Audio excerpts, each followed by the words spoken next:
In this video, we're going to demonstrate the basics of authentication with Versori.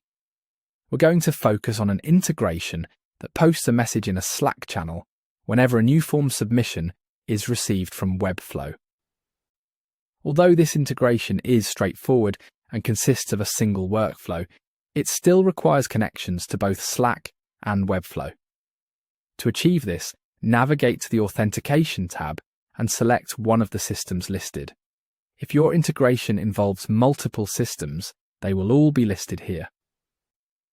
Let's start with Webflow. Webflow uses an API key, which Versori recognizes. Select the API key. If you don't have an existing connection, you can create a new one. Name the new connection. Check the base URL and input your API key. After you've done this, click on the Connect button. You have now established a connection with Webflow. Next, let's connect to Slack.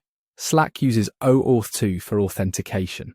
Versori supports various authentication types, including API key, basic auth, OAuth 2, and custom auth when required. With a Pro account, you can add custom functions to handle any custom authentication that you need. To set up OAuth 2 for Slack, navigate to Manage Systems.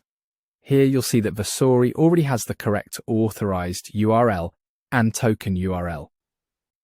You'll also need to input a client ID and a secret from your Slack account.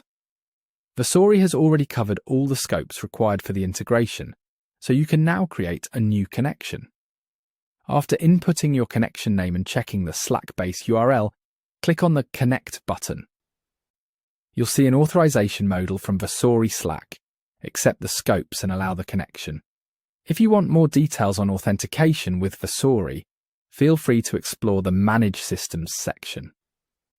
Here, you can select your authentication method and configure it yourself, or manage the one configured by the Versori AI agent.